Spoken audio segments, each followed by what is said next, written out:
আসসালামু আলাইকুম আমার প্রিয় ভিউয়ার্স। আজকে আমি বাসি ভাত দিয়ে দারুণ একটা ফ্রাইড রাইসের রেসিপি নিয়ে চলে এসেছি।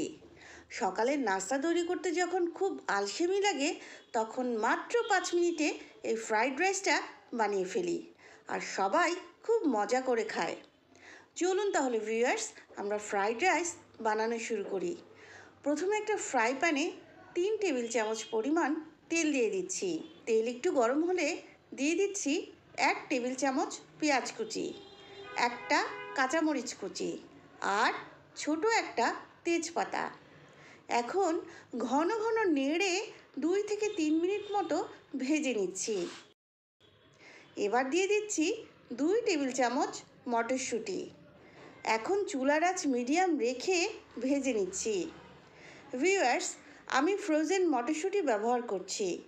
মটরশুঁটিগুলো আগে থেকেই সিদ্ধ করা, তাই আলাদাভাবে সিদ্ধ করার দরকার নাই।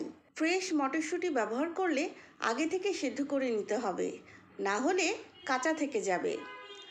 5 মিনিট পেঁয়াজ আর মটরশুঁটি ভেজে নেবার পরে এর মধ্যে দিয়ে দিচ্ছি একটা ডিম।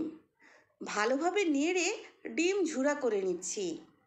কিছুক্ষণ ভাজার পরে ডিম যখন কুক হয়ে যাবে তখন আগের দিনের বাসি ভাত দিয়ে দিচ্ছি। এখানে আমি 1 কাপ পরিমাণ ভাত দিয়ে দিচ্ছি। ভাত দেওয়া হয়ে গেছে, এখন নেড়ে মিশিয়ে নিচ্ছি।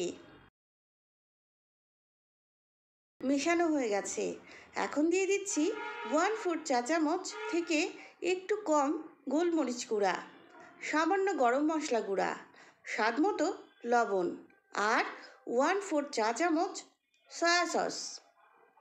এবার নেড়ে চেড়ে খুব ভালোভাবে মিশিয়ে নিচ্ছি। ঘন ঘন নেড়ে রাইস ভেজে নিতে হবে। ভিউয়ার্স, ফ্রাইড রাইসের মধ্যে সামান্য গরম মশলা গুঁড়া দিলে টেস্ট অনেক গুণ বেড়ে যায়।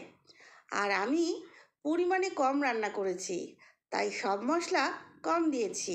ভিউয়ার্স, আপনারা চাইলে আরও সবজি যেমন ফুলকপি, গাজর অ্যাড করতে পারেন। 5 মিনিট মিডিয়াম আঁচে ঘন ঘন নেড়ে রান্না করার পরে আমার ফ্রাইড রাইস কিন্তু একদম রেডি। এই তো দেখুন ভিউয়ার্স, কতটা ইয়ামি হয়েছে দেখতে। এখন চুলা থেকে নামিয়ে প্লেটে সার্ভ করে নিচ্ছি। বাসায় যদি বাসি ভাত থাকে তাহলে আজকেই ট্রাই করতে পারেন, আর কেমন হলো সেটা আমাকে কমেন্ট করে জানাতে পারেন। আবারও অন্য কোনো রেসিপি নিয়ে দেখা হবে ইনশাল্লাহ আমার কিচেন মাহিস কিচেনে। সবাই ভালো থাকবেন আর আমার চ্যানেলটি সাবস্ক্রাইব করে আমার সাথেই থাকবেন। আল্লাহ হাফেজ।